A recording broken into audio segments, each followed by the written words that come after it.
Hello everyone, তোমরা সবাই কেমন আছো? আশা করি সবাই ভালো আছো এবং সুস্থ আছো। আমি শ্রেয়াস ওয়ার্ল্ডের নতুন একটা ভিডিওতে তোমাদের সকলকে জানাই স্বাগত। তোমরা দেখতেই পাচ্ছ, সকালবেলা ঘুম থেকে উঠেই একেবারে রেডি হয়ে নিয়েছি। একটা ছোট ট্রানজিশন ভিডিও করার চেষ্টা করেছি, সেটা হয়নি আলাদা কথা, বাট এত রেডি হয়ে সকালবেলায় কোথায় যাওয়া হচ্ছে। তো তোমাদের সাথে আগে আমি শেয়ার করেছিলাম শিলিগুড়ির ভিডিও। ওইখানে গিয়ে আমরা আবার মামাবাড়ির সবাই মিলে ঘুরতে গিয়েছিলাম, সেটা হচ্ছে লাভা। তো সেই ভিডিও আজকে তোমাদের সাথে শেয়ার করব। তো শিলিগুড়ি গেছিলাম মোটামুটি 1.5 মাস হতে চললো, তারপরে গিয়ে আমি ভিডিওগুলো পোস্ট করছি। তো একটা গাড়ি করা হয়েছিল, সেই গাড়ির মধ্যে আমরা 9 জন মোট গেছিলাম। তো সামনে দাদা বসে আছে আর ভাইরা, আমরা সব মাঝের রোতে বসেছিলাম, পিছনে বাবা মামি মামা সব বসেছিল। তো আমরা লাভার উদ্দেশ্যে রওনা দিই 9:45 নাগাদ। আর রাস্তাটা 150 কিলোমিটারেরও বেশি রাস্তা ছিল, মানে অনেকক্ষণ। অতক্ষণ গাড়িতে বসে জার্নি করাটা সবার পক্ষে একটু চাপ হয়ে গিয়েছিল লাস্টে, সেটার কথা পরে আসছি। তো প্রথমে আমরা বেরিয়েই আগে একটা জায়গায় গিয়ে, যাতে আমাদের খাওয়ার প্রবলেম না হয়, তাই আগে খাওয়ার ব্যবস্থাটা করে নিলাম, যাতে ওইখানে গিয়ে যদি খাবার নাও পাই। তো ওখানে তো প্রথম কেউ যায়নি, এটাই ফার্স্ট টাইম ছিল সবার। তো ওখানে গিয়ে যদি খাবার কোনো প্রবলেম না হয়, তার জন্য আগে খাবার নিয়ে নেওয়া হয়। আর এখন যে তোমরা জায়গাটা দেখতে পাচ্ছ, সেটা হচ্ছে কদিন আগে একটা খবরে এসেছিলো যে হরপা বানে ঠাকুর ভাসান দিতে গিয়ে সবাই অনেকে মারা গিয়েছিল। তো এটা হচ্ছে সেই জায়গাটা যেখানে সেই বানে অনেকে মারা গেছিলো। আর এই জায়গাটা হচ্ছে জলদাপাড়া অভয়ারণ্যর একটা স্ট্রিক্টের এরিয়া। এখান থেকে মানে মোটামুটি বাঘ, সিংহ, হাতি, হরিণ, সব ধরনের পশু যা আছে, জন্তু জানোয়ার যা আছে, সব এখান থেকে এই রাস্তায় পাস করে। তো এটা স্ট্রিক্টের এরিয়া। এখানে সাইনবোর্ডে লেখাই আছে সব কিছু, কোন জায়গাটা কিসের, এরকম লেখা আছে। তো যেতে যেতে চোখে পড়লো এই রাস্তাটা অনেক ছিল, মানে এই এরিয়াটা অনেক বড়, অনেক বড়। মানে আমার কোনোদিনও ধারণা ছিল না যে এটা এত বড় এরিয়া। অভয়ারণ্য তো বিশাল বড়, এটা তো আমরা শুনেইছিলাম, বাট এই এতটা এরিয়া যদি এই রাস্তাতে হয়, তাহলে ভিতরে আরও অনেক এরিয়া আছে নিশ্চয়ই। তো আমাদের পরের বার গিয়ে প্ল্যান করা হবে এখানে যাওয়ার, তো এবারে হয়নি। বাড়ি থেকে প্রায় অনেকটাই চলে এসেছি, মোটামুটি 1.5 ঘন্টার কাছাকাছি হয়ে গেছে। এখনও অনেকটাই দেরি, এখনও হয়তো হাফ রাস্তাও পৌঁছায়নি। তবে এইভাবে চলতে চলতে মাঝখানে সবার শরীর খারাপ হয়ে যায়। মানে ওটা আরও ডিসগাস্টিং একটা ব্যাপার। মানে গাড়ির মধ্যে একজনের শরীর খারাপ হলে ওই যে শুরু হলো এবার সবার আস্তে আস্তে। ব্যাস এইভাবে করতে করতে মানে যাওয়াটা তো কোনো রকম হয়েছে, আসার সময় আরও অবস্থা খারাপ ছিল সবার। তো এই দেখো, কথা বলতে বলতে এই যে আমরা লাভার যে স্টার্টিং পয়েন্ট, সেখানটায় আমরা পৌঁছে গেছিলাম। এটা হচ্ছে স্টার্টিং পয়েন্ট। তো আমি যখন প্রথম শুনি লাভার ব্যাপারে, তো আমার ধারণা ছিল না যে পাহাড়গুলো এত বড় বড় হবে। কারণ আসামে গেছিলাম, আসামে খাসি পাহাড় দেখেছি, মানে অতটাই মোটামুটি লেগেছে যে ওরকমই উঁচু, অত উঁচু মানে ধারণা ছিল না। তো এই পাহাড়ে আরও অনেক ট্যুরিস্ট স্পট আছে, যেটা নাইট স্টে করলে তারপর গিয়ে কমপ্লিট করা হতে পারে, মানে করা যেতে পারে। বাট আমাদের ওই একই দিনে ফিরে আসতে হতো। তো আমাদের একটা জায়গায় আমরা কভার করতে পেরেছি, সেটা করতে করতেই আমাদের বিকেলে বেজে গেছে 4টে, 4:30 ওভার হয়ে গেছে। তো এখানে 4টে, 4:30 মানে আসার সময় পুরো অন্ধকার হয়ে গেছিলো। আর রাস্তা এখান থেকে হয় 10 পা দূরে আমি কিছু দেখতে পাচ্ছিলাম না, এরকম। তো ওঠার সময় আস্তে আস্তে রোদ উঠছিল, তাও তোমরা দেখতে পাবে কীরকম কুয়াশা ছিল। আস্তে আস্তে কুয়াশাটা কাটছিল।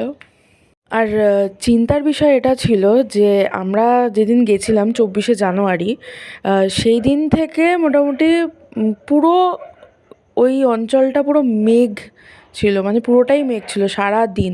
বাট লাকিলি আমরা যেদিন লাভাতে গেছিলাম, 3rd ডে মেবি, 26শে জানুয়ারি, মানে 25শে জানুয়ারি আমরা লাভাতে গেছিলাম।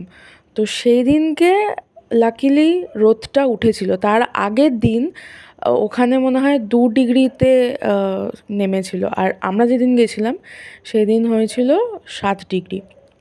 তো এতক্ষণ জার্নি করার পর আমরা ফাইনালি একটা জায়গায় গিয়ে দাঁড়িয়েছি, আর এখানের ভিউটা মারাত্মক ছিল। মানে নিচে নদী বইছিল, আমরা ওখানে একটু দাঁড়ালাম, ফটো টটো তুললাম, একটু মানে কি বলবো, ওই গাড়ি থেকে নেমে একটুখানি দাঁড়ালাম, মানে একটা ফ্রেশ এয়ার নিলাম। তারপর আবার গাড়িতে উঠে 45 মিনিট মতন আবার গেলাম। দেখো, তোমরা দেখতে পাবে সাইডে ওই যে পুরো কুয়াশা, মানে দেখা যাচ্ছে না কিছু, কিন্তু যত বেলা বাড়ছে আস্তে আস্তে রোদটাও পড়ছে, তাও একটু একটু ভিজিবিলিটি ক্লিয়ার এসছিল।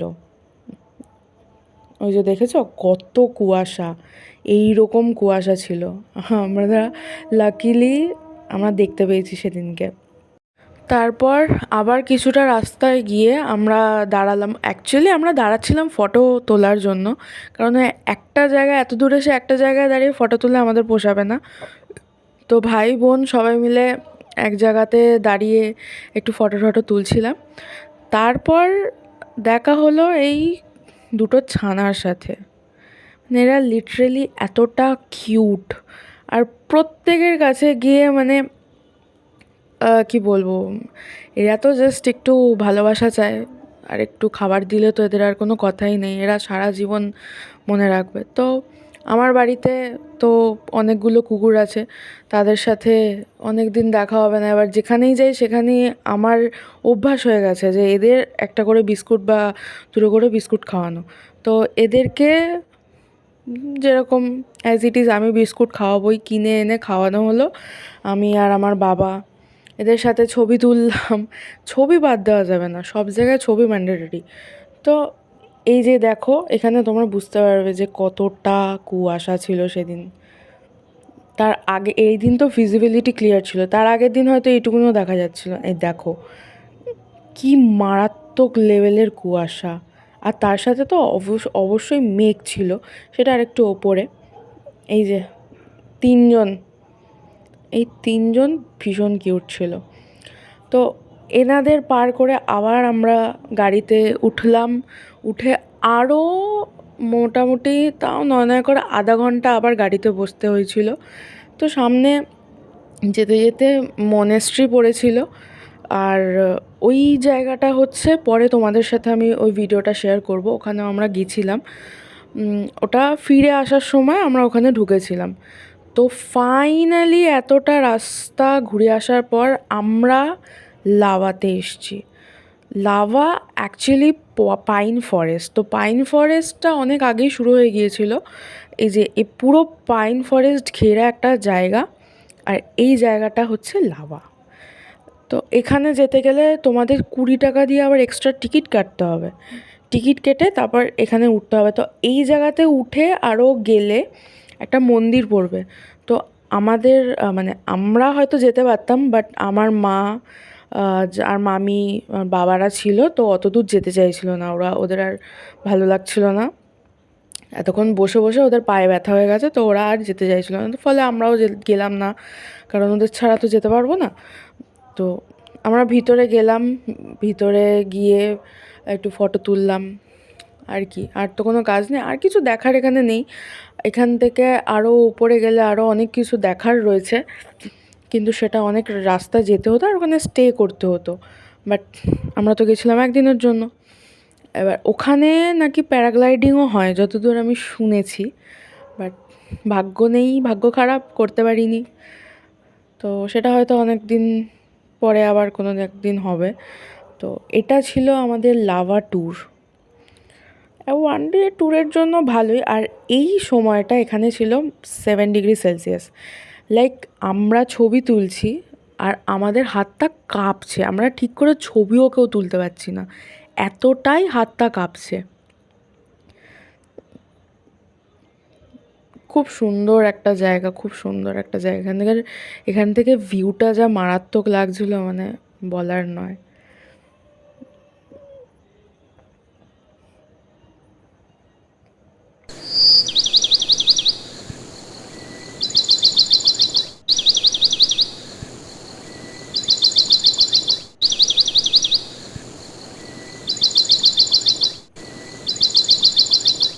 তো এই ভিডিওটা এই পর্যন্তই রইলো। এর পরের পার্টগুলো তোমাদের সাথে আমি অবশ্যই শেয়ার করব। আর এই ভিডিওটা যদি তোমাদের ভালো লেগে থাকে তাহলে অবশ্যই কমেন্টে জানিও, আর লাইক আর একটা সাবস্ক্রাইব করে দিও। আর তোমরা ভালো থেকো, সুস্থ থেকো। দেখা হচ্ছে নেক্সট পার্টে। টাটা।